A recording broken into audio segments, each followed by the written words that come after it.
Saludos a todos. La imagen que observan es muy representativa de la industria licorera actual. En estos toneles se fermentan cientos de miles de litros de bebidas alcohólicas. La falta de prudencia en la ingestión de las mismas puede afectar la salud, pues el consumo prolongado y excesivo de alcohol etílico conduce al alcoholismo o dependencia del alcohol, considerada por la Organización Mundial de la Salud como una enfermedad crónica. Dos órganos vitales experimentan los daños más intensos, el hígado y el páncreas, cuyas características morfofuncionales serán objeto de estudio en la actividad orientadora de hoy. Al concluir el estudio de estos contenidos, serán capaces de explicar las características morfofuncionales del hígado, las vías biliares y el páncreas exocrino, lo que les permitirá comprender los procesos de digestión, absorción y regulación de las funciones del tubo digestivo, así como interpretar las manifestaciones que se producen por alteraciones de la secreción pancreática y biliar. En la formación del hígado participan el divertículo hepático, que se forma como una evaginación de la porción distal del intestino anterior, y el septum transversum, placa de tejido mesodérmico situada entre la cavidad pericárdica y la futura cavidad abdominal. Las células del divertículo hepático proliferan intensamente y se introducen en el mesénquima del septum transversum, formando los cordones hepáticos, los que intersectan a las venas onfalomesentéricas y umbilicales y forman los sinusoides hepáticos. En la medida que los cordones hepáticos crecen y se introducen en el septum transversum, la comunicación del divertículo hepático con el intestino anterior se adelgaza, formando el conducto colédoco, en el que aparece una evaginación que forma la vesícula biliar. Los cambios de posición que experimenta el duodeno provocan que la desembocadura del colédoco, situada inicialmente en su cara anterior, pase finalmente a una posición medial. Los derivados definitivos del divertículo hepático son los hepatocitos, cuyo origen es endodérmico. Los mismos forman los cordones hepáticos, mientras que las células hematopoyéticas, las células de Kupffer y el tejido conectivo del hígado derivan del mesénquima del septum transversum.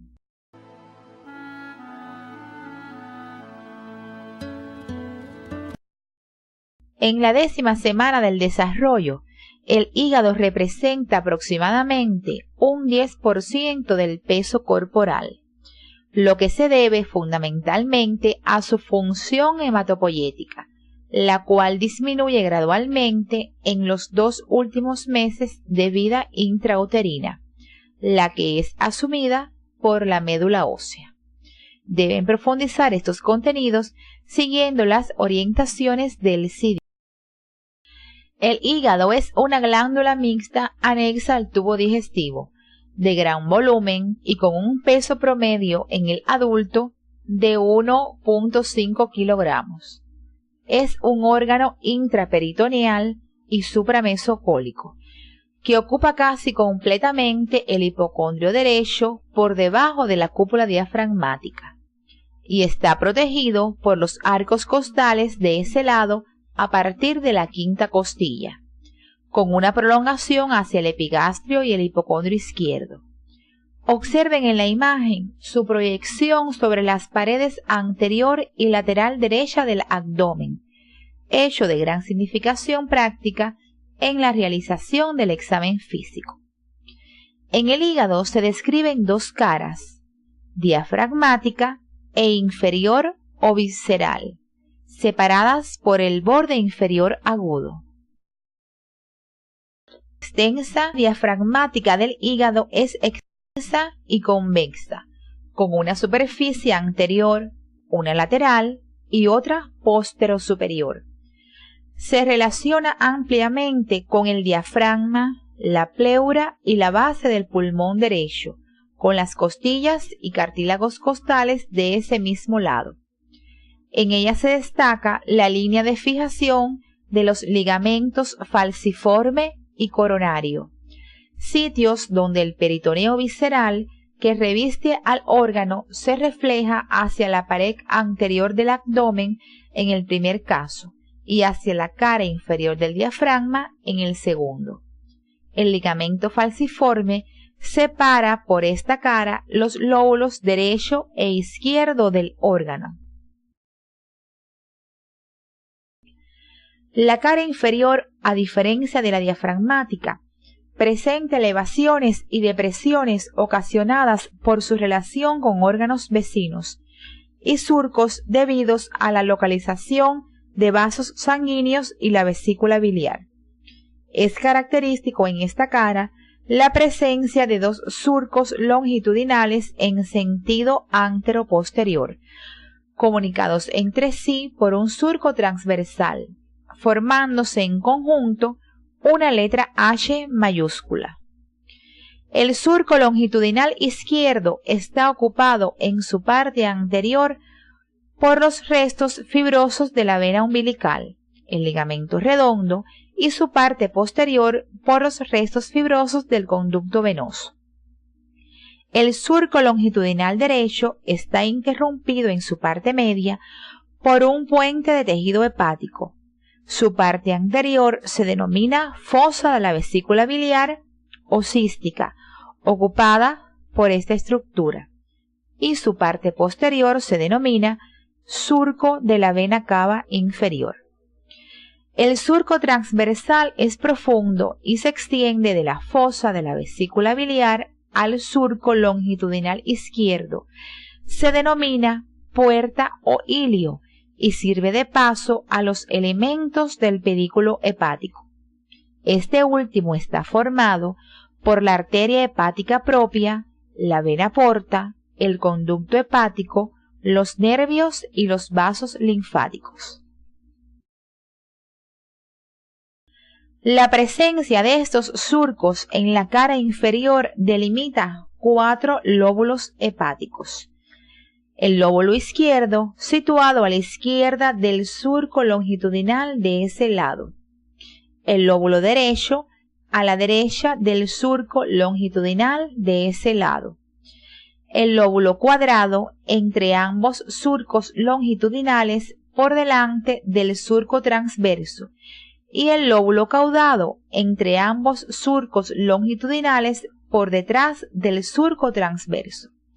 Esta lobulación es clásica en las descripciones anatómicas del órgano, pero es sólo externa porque los patrones vasculares intrahepáticos se corresponden con la existencia de 2 grandes lóbulos, derecho e izquierdo. El hígado es un órgano intraperitoneal, como se señaló anteriormente, pero con una pequeña superficie desprovista de peritoneo que coincide con el contorno del ligamento coronario. Esta superficie contacta directamente con el diafragma. Dada la situación y morfología externa del hígado, este tiene importantes relaciones topográficas con los órganos vecinos. Observen en esta imagen las relaciones del hígado con el estómago y el esófago, así como con el riñón, la glándula suprarrenal y la flexura cólica del lado derecho.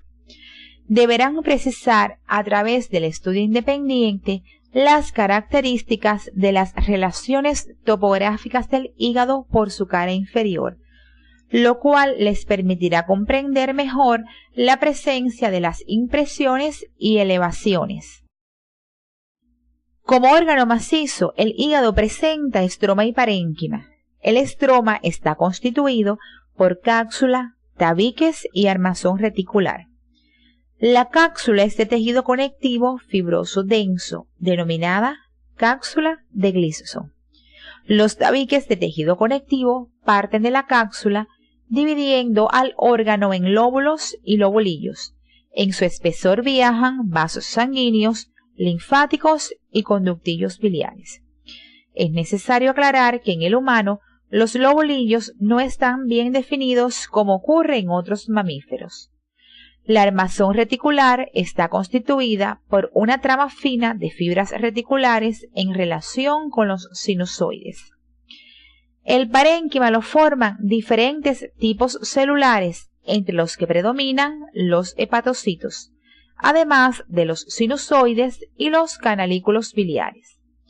Deben profundizar en los diferentes tipos celulares siguiendo las orientaciones del CD de la asignatura.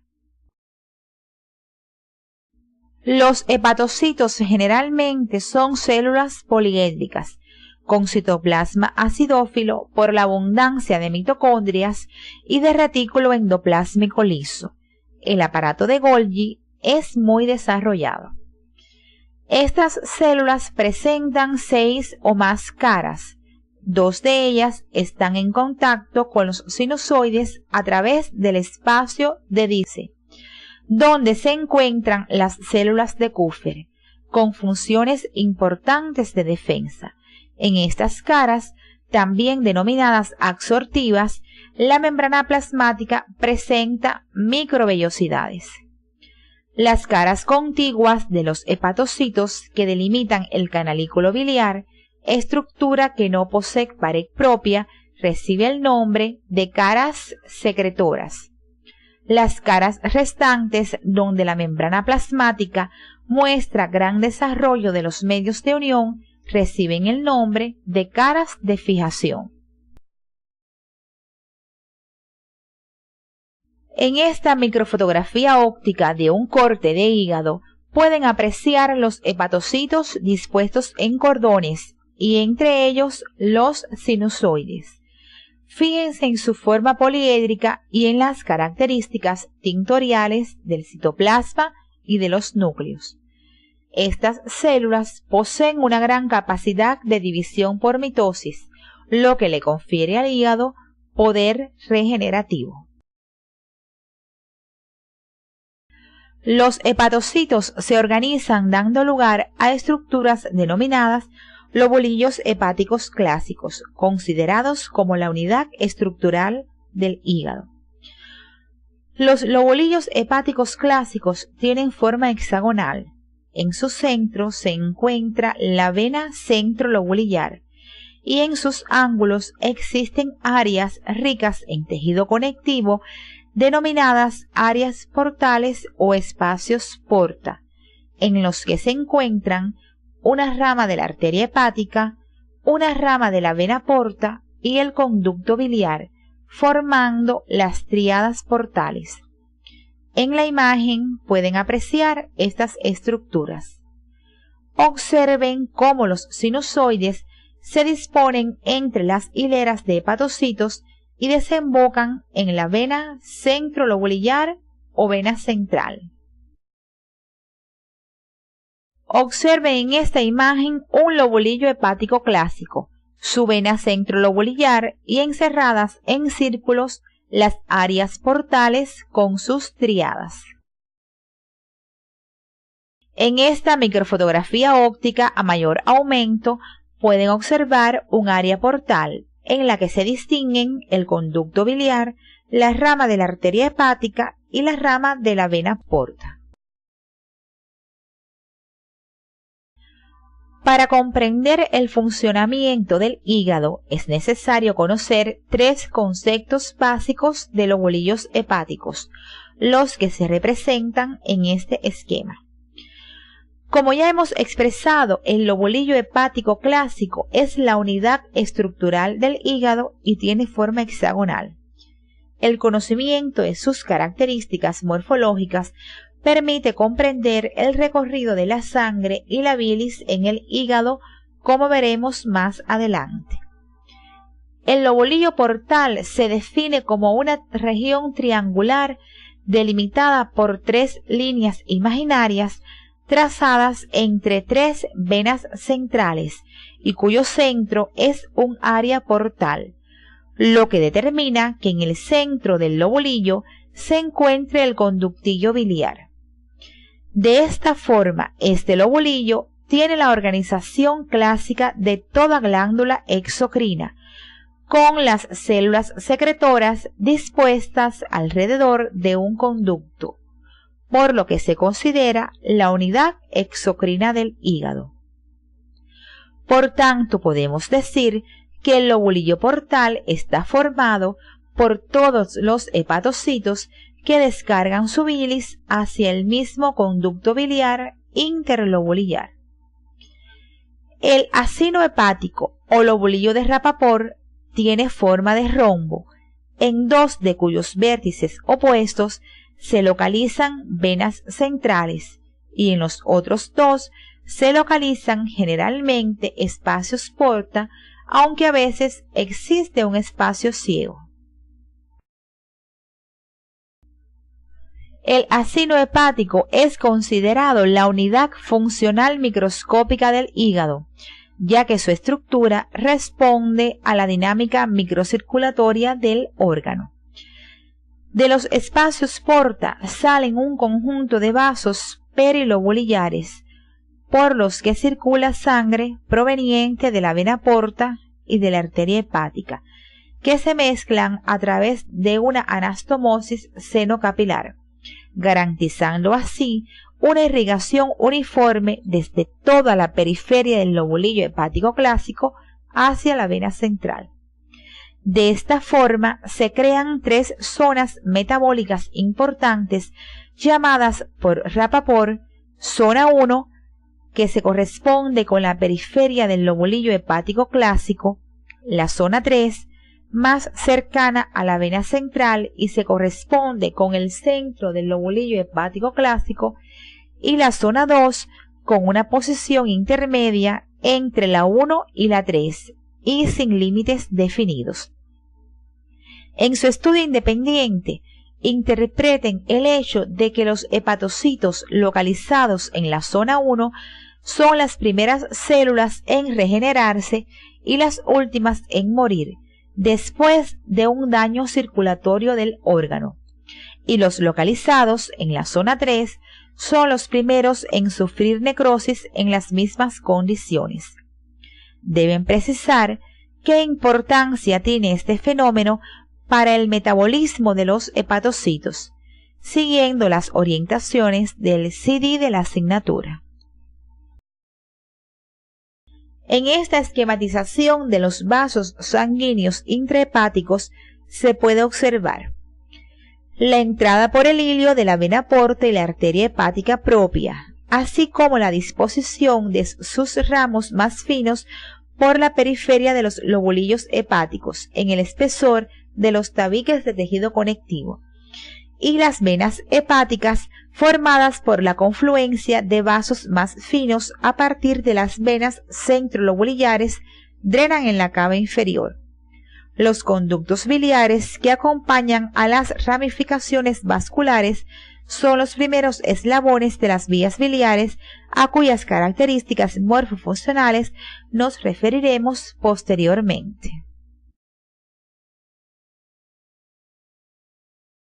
En ese esquema, que representa parte de un lobulillo hepático clásico, se muestra el recorrido de la sangre y la bilis en el hígado. Observen que la sangre, representada con flechas rojas, va por los sinusoides desde la periferia al centro del lobulillo hasta la vena centrolobulillar, mientras que la bilis, representada con flechas verdes, lo hace en sentido opuesto, desde el centro del lobulillo a través de los canalículos hasta los conductos biliares localizados en los espacios porta. Hasta aquí hemos analizado las características morfológicas macroscópicas y microscópicas del hígado que le permiten desempeñar múltiples funciones, como las que se resumen a continuación.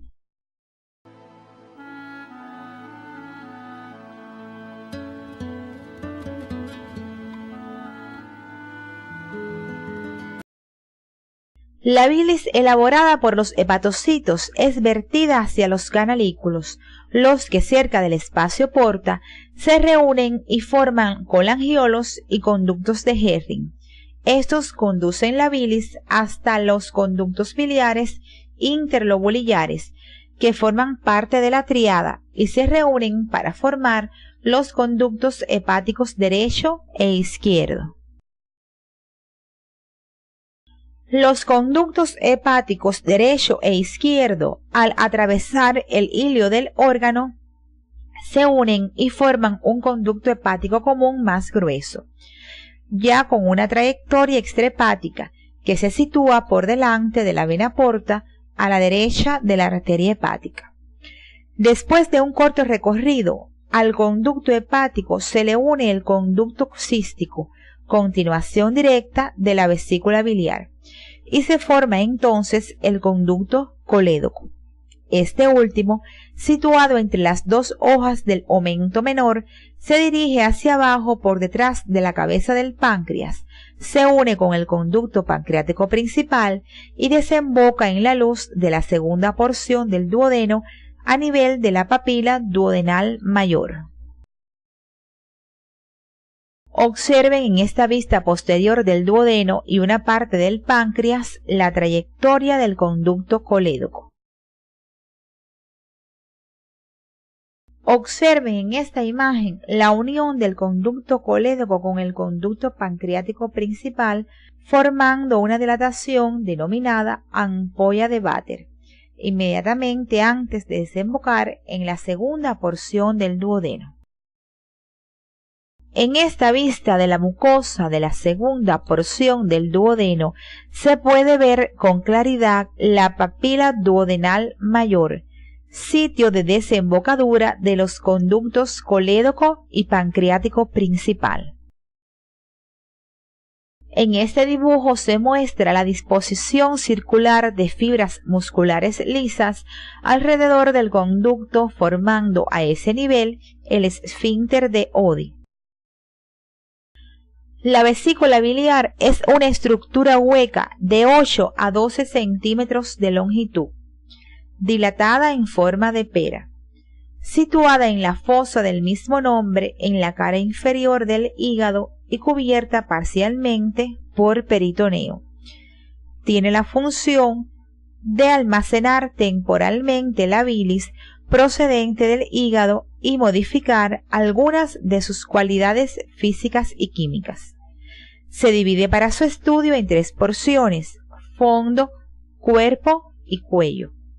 El fondo está orientado hacia abajo y hacia adelante y puede contactar con la pared abdominal anterior.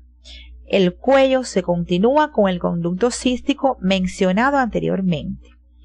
Observen en esta otra imagen la coloración y los pliegues de la mucosa de la vesícula y del conducto cístico. A este nivel son frecuentes las litiasis como causas de disfunciones vesiculares y digestivas, e incluso de cuadros graves que requieren de atención médica especializada. Esta imagen muestra un estudio contrastado de la vesícula biliar.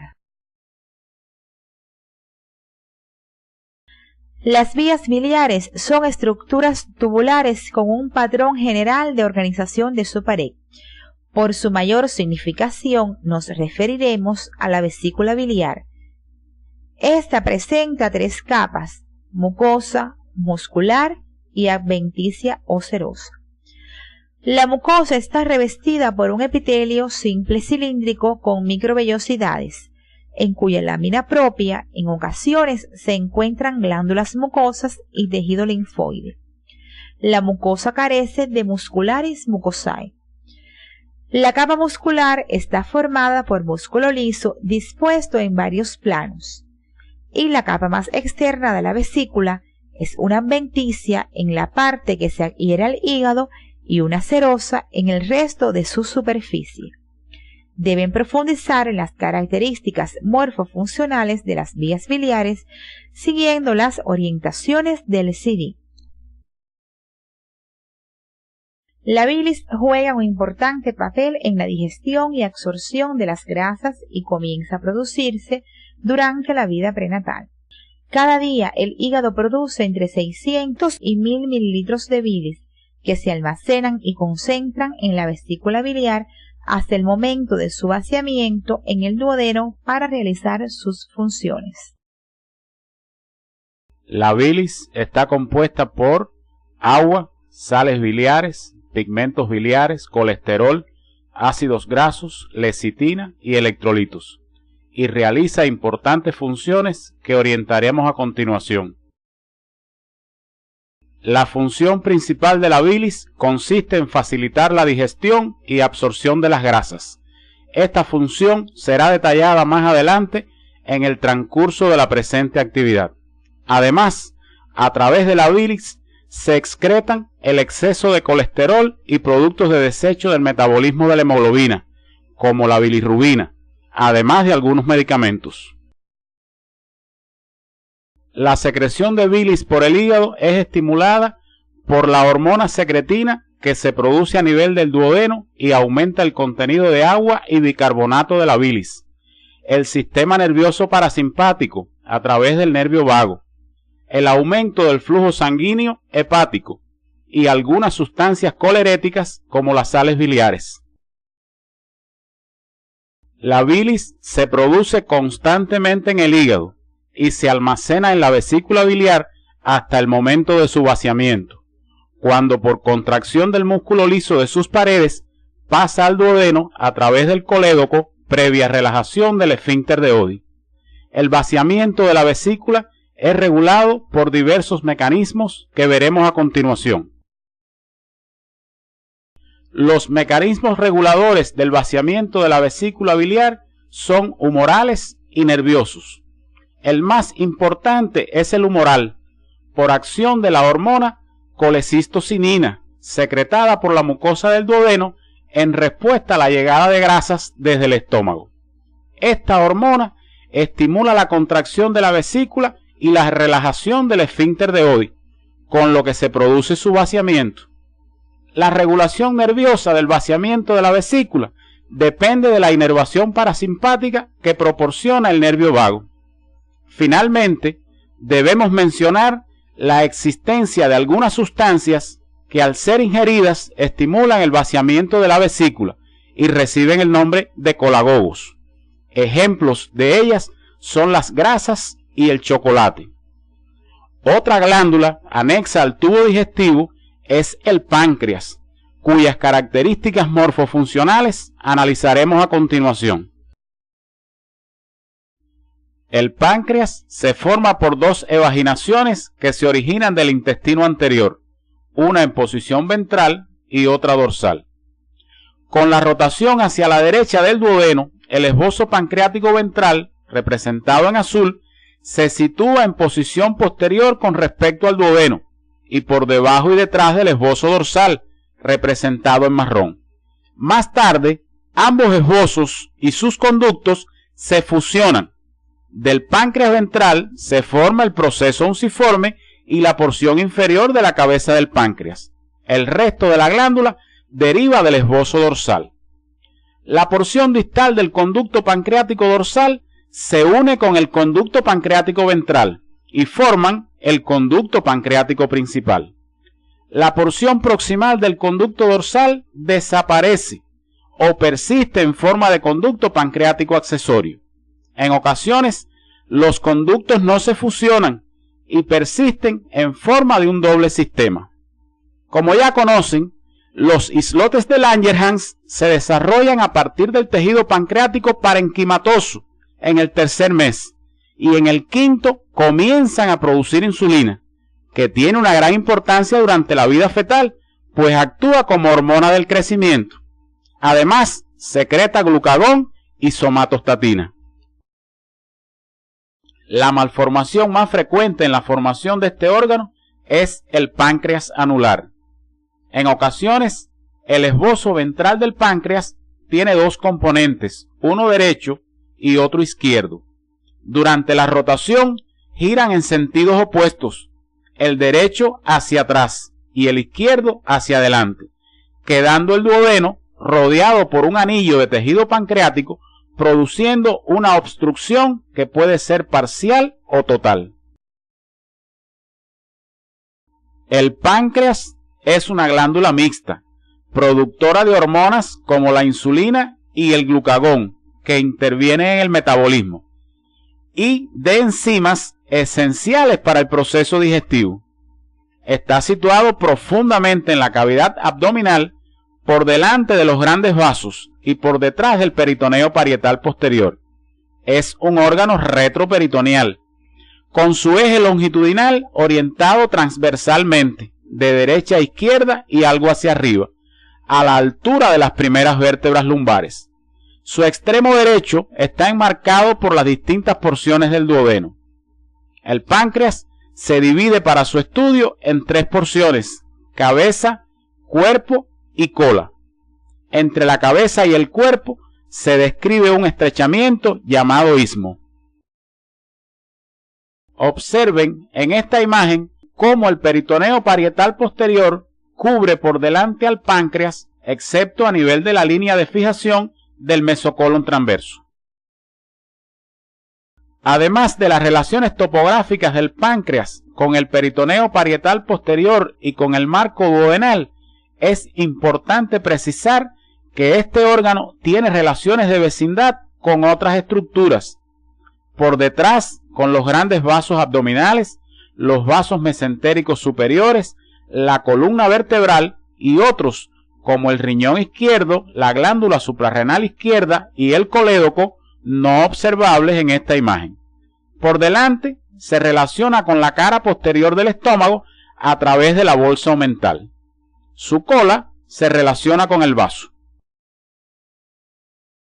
El componente exocrino del páncreas vierte sus secreciones a través de un conducto pancreático principal y otro accesorio, como se observa en la imagen.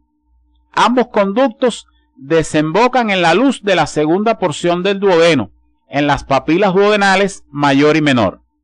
A continuación, nos referiremos a las características microscópicas del páncreas. El páncreas es un órgano macizo cuyo estroma está constituido por una cápsula delgada de tejido conectivo, cubierta ventralmente por peritoneo, los tabiques que dividen al órgano en lobulillos y un tejido intersticial rico en fibras reticulares. Por su parte, el parénquima está formado por los acinos pancreáticos, los islotes de Langerhans ya estudiados y los conductos excretores. En la imagen se observan los lobulillos pancreáticos separados por tabiques de tejido conectivo. Además, se distinguen las unidades secretoras. El páncreas exocrino es una glándula túbulo-acinar compuesta. Las unidades secretoras o acinos pancreáticos constituyen la mayor parte del órgano. Estas son de tipo seroso. Sus células secretan enzimas digestivas. La secreción endocrina, como ya conocen, es producida por los islotes de Langerhans. El sistema de conductos del páncreas se inicia en los conductos intercalares, que se localizan dentro del acino y están formados por células centroacinares. Estos conductos se unen entre sí constituyendo los conductos intralobulillares, los que convergen y dan lugar a los interlobulares que desembocan en el conducto principal. Deben profundizar en las características morfofuncionales de la pared de estas estructuras, siguiendo las orientaciones del CD.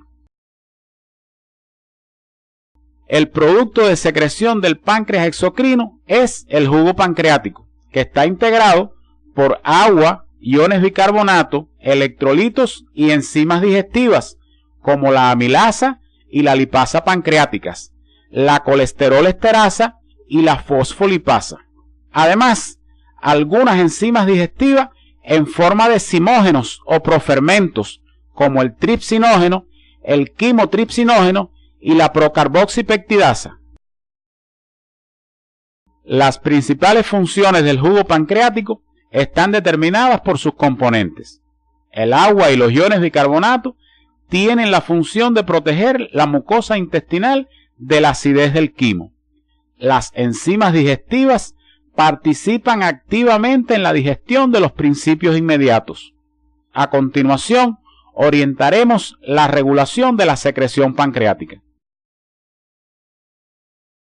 En la regulación de la secreción pancreática intervienen factores humorales y nerviosos. La regulación humoral depende de la acción de las hormonas secretina y colecistocinina. La secretina se produce por la llegada de un quimo ácido a la primera porción del duodeno y estimula una secreción pancreática rica en iones bicarbonato y agua, que se denomina secreción hidrolática. La colecistocinina es producida por la llegada al duodeno de un quimo rico en proteínas, grasas y los productos intermedios de su digestión. Estimula la secreción de un jugo pancreático rico en enzimas digestivas que se denomina secreción embólica.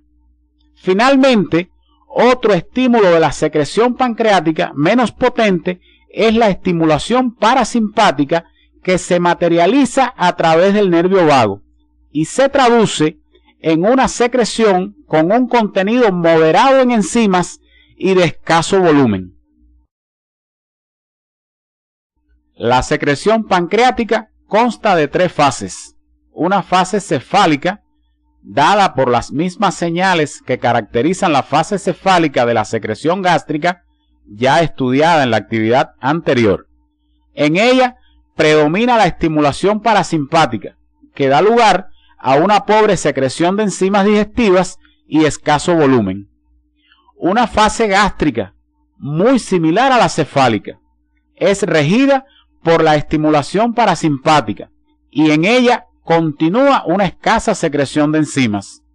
Finalmente, la fase intestinal se produce cuando llega el quimo al intestino y se caracteriza por una secreción muy abundante y rica en enzimas que depende de la producción de secretina y o colecistocinina, de acuerdo a las características del quimo que llega. A continuación, estudiaremos los procesos de digestión y absorción de los principios inmediatos.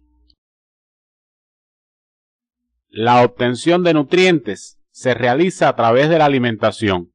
En este proceso, la digestión juega un papel fundamental. El proceso digestivo comprende la digestión mecánica, realizada principalmente por los dientes, la lengua y la acción muscular trituradora del estómago, que determina la destrucción física progresiva del alimento en masa y paralelamente con esta, la digestión química. Esta última presenta características generales independientes del tipo de alimento ingerido, que son: se realiza por hidrólisis enzimática, su velocidad depende del estado de agregación del alimento y del tiempo de contacto físico, y la degradación gradual de las macromoléculas depende de la distribución de las enzimas a lo largo del tubo digestivo. Antes de abordar el proceso digestivo de cada uno de los principios inmediatos, orientaremos sus fuentes y requerimientos, comenzando por los glúcidos o carbohidratos. Los glúcidos aportan el 50% o más de las calorías de la dieta. Se considera necesario ingerirlos en una cantidad mínima de 5 gramos por cada 100 kilocalorías de la dieta para impedir alteraciones metabólicas como la cetosis. En recomendaciones hechas por expertos de la Organización de las Naciones Unidas para la Agricultura y la Alimentación y la Organización Mundial de la Salud, se orienta la ingestión mínima de glúcidos del 55% del total de la energía ingerida por día y un máximo del 75%. De ellos, el 50% deben ser carbohidratos complejos. En cuanto a los glúcidos no digeribles, es decir, las fibras, se recomienda un mínimo de 6 gramos del tipo de la celulosa y hemicelulosa, ya que éstas aumentan el bolo fecal disminuyen el tiempo de tránsito intestinal y la presión intracolon, previniendo la constipación y el cáncer de colon. Otros tipos de fibras, como las mucilaginosas, disminuyen el tiempo de vaciamiento gástrico, y las solubles en agua contribuyen a disminuir los niveles séricos de colesterol. Estos contenidos deben profundizarlos siguiendo las orientaciones del CD de la asignatura. A continuación, orientaremos la disponibilidad y fuentes de estos nutrientes. Las fuentes principales de glúcidos en los alimentos son los granos de cereales, los tubérculos, las pastas y el arroz. La sacarosa es el azúcar más abundante en la dieta, y la lactosa o azúcar de la leche resulta de especial relevancia en los niños pequeños. Los vegetales, las semillas y los granos contienen celulosa y otras fibras. Las frutas, los cereales y las legumbres son fuentes de fibras solubles en agua. A continuación, orientaremos el proceso de digestión de los glúcidos. Los carbohidratos de la dieta comienzan su digestión en la boca por la presencia en la saliva de la enzima alfa-1,4 amilasa o tialina. Esta tiene poco efecto a ese nivel debido al corto tiempo de permanencia de los alimentos. Sin embargo, continúa su acción en el estómago hasta que el pH ácido la inhibe. A nivel de la primera porción del duodeno actúa la amilasa pancreática, enzima que hidroliza el enlace alfa-1,4 y convierte a los glúcidos en maltosa y pequeños polímeros de glucosa, que son degradados hasta monosacáridos por las disacaridasas presentes en las células del epitelio de la mucosa intestinal. Los carbohidratos se absorben principalmente en forma de monosacáridos. Estos pasan al medio interno por un mecanismo de transporte activo secundario. Deben profundizar estos contenidos en su libro de texto siguiendo las orientaciones del CD. Antes de orientar la digestión de los lípidos, es necesario que conozcan sus fuentes y requerimientos, así como los más abundantes en la dieta.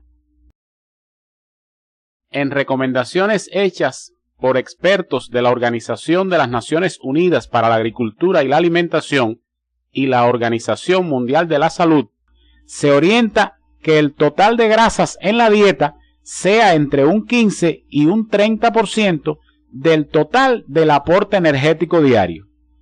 Para las grasas saturadas, entre 0 y 10%. En el caso de las poliinsaturadas, entre un 3 y un 7%. El tipo de grasa que se ingiera es de vital importancia para la salud humana. Así, se ha demostrado que las saturadas aumentan los niveles plasmáticos de colesterol y con ello el riesgo a padecer enfermedades vasculares, mientras que la ingestión de ácidos grasos insaturados de los tipos omega 3 y 6 tienen el efecto contrario. A continuación, orientaremos la disponibilidad y diferentes fuentes de los lípidos de la dieta. Los principales lípidos de la dieta son los triacilgliceroles y en menor cuantía colesterol, fosfoglicéridos y otros.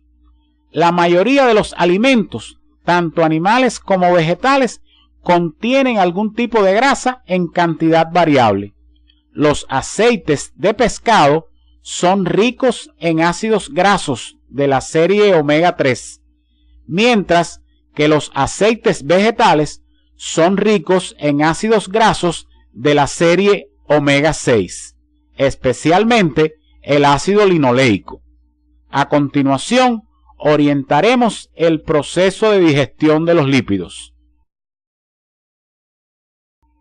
Aunque se describe la presencia de una lipasa que actúa a nivel del estómago, La digestión de las grasas tiene lugar esencialmente en el intestino delgado. El primer paso de la digestión es la emulsión, estabilizada por las sales biliares y la lecitina presentes en la bilis. Estas sustancias disgregan las partículas de grasa y favorecen la acción de las enzimas lipasa pancreática, colesterol esterasa y fosfolipasa, que las convierten en ácidos grasos y monoglicéridos. Se señala además la presencia de una lipasa intestinal en los enterocitos de la mucosa, cuya función carece de importancia. Después de penetrar en la célula epitelial, los ácidos grasos y monoglicéridos son captados por el retículo endoplásmico liso, donde forman nuevos triglicéridos que viajan con los kilomicrones de la linfa para desembocar en el torrente circulatorio a través del conducto torácico. Deben profundizar en el mecanismo de absorción de las grasas siguiendo las orientaciones del CD de la asignatura. Por su importancia, veremos algunos aspectos de la acción de las sales biliares en la digestión y absorción de los lípidos. Las sales biliares son sintetizadas por el hígado en forma de ácidos biliares y vertidas por la bilis hacia el duodeno. Debido a su carácter anfipático, son capaces de formar micelas, que son partículas coloidales que presentan su porción polar orientada hacia el agua y su porción apolar rodeando las gotas de grasa, lo que les permite estabilizar la emulsión formada previamente por acción de los movimientos peristálticos intestinales. Esta propiedad que poseen las sales biliares de estabilizar las emulsiones se conoce como acción detergente. Otra función de las micelas es activar la enzima lipasa. Durante la absorción, estas micelas rodean los productos hidrofóbicos de la digestión, lo que les permite atravesar la capa de agua inmóvil que rodea la mucosa intestinal e incorporarse al interior de la misma, donde ocurre posteriormente una resíntesis de lípidos complejos, formándose los kilomicrones, que se expulsan por exocitosis hacia la linfa. Los requerimientos de proteínas del organismo están dados por la necesidad de los aminoácidos contenidos en ellas. La ingestión de proteínas es importante tanto desde el punto de vista cuantitativo como cualitativo. Es decir, el hombre necesita ingerir diariamente cantidades mínimas de proteínas. Estas deben contener además los aminoácidos esenciales que el organismo, al no sintetizarlos, debe adquirir por la dieta. Los requerimientos proteicos dependen de diversos factores, como son la ingestión total de calorías, ya que cuando estas no son suficientes, las proteínas pueden utilizarse como fuente de energía. La edad. En las etapas de crecimiento se requiere de un mayor aporte de proteínas. La actividad física, pues en determinadas circunstancias aumentar el consumo de proteínas, como es el caso de los atletas. El embarazo y la lactancia implican necesidades suplementarias de proteínas. El calor, el cual puede incrementar la pérdida de nitrógeno, sobre todo en individuos no aclimatados, y en determinados estados patológicos que impliquen pérdida de nitrógeno y por tanto aumento del consumo de proteínas. A continuación, orientaremos el proceso de digestión de las proteínas. La digestión de las proteínas comienza en el estómago por acción de la pectina, enzima secretada en forma de profermento que es activado por el ácido clorhídrico. La acción de esta enzima sobre las proteínas las convierten en residuos de 8 a 10 aminoácidos. Luego, a nivel del duodeno, actúan las enzimas proteolíticas pancreáticas tripsina, quimotripsina y carboxipeptidasa, que las convierten en polipéptidos y aminoácidos. A nivel del borde en cepillo de la mucosa del intestino delgado se encuentran las peptidasas, que las degradan hasta aminoácidos, forma en que se absorben las proteínas por un mecanismo de transporte activo secundario. Al finalizar esta actividad orientadora, arribamos a las siguientes conclusiones. El hígado es una glándula mixta muy voluminosa, cuyas características morfofuncionales explican la significación de este órgano en el proceso digestivo, además de su participación en múltiples vías metabólicas. Las vías biliares intrahepáticas y extrahepáticas constituyen un sistema morfofuncional a través del cual la bilis producida por los hepatocitos es transportada y modificada cualitativamente hasta ser vertida en la luz del duodeno, según las necesidades del proceso digestivo. El páncreas es una glándula mixta, cuyas características morfofuncionales explican la significación de este órgano en el proceso digestivo mediante la producción y secreción del jugo pancreático, además de su participación en la secreción hormonal. Las secreciones biliar y pancreática juegan un importante papel en la digestión de los principios inmediatos y son reguladas por mecanismos nerviosos y humorales. La digestión es fundamental para la obtención de los nutrientes de la dieta, permitiendo la absorción y asimilación necesarias para el normal funcionamiento del organismo. Una vez concluido el estudio de las características morfofuncionales del organismo humano sano, están creadas las condiciones para abordar las relaciones de estas características con sus posibles alteraciones a través de una nueva disciplina, la morfofisiopatología humana. Si los conocimientos adquiridos se convierten en bases científicas para la comprensión de los nuevos contenidos, entonces se habrán logrado los objetivos generales de la morfofisiología humana.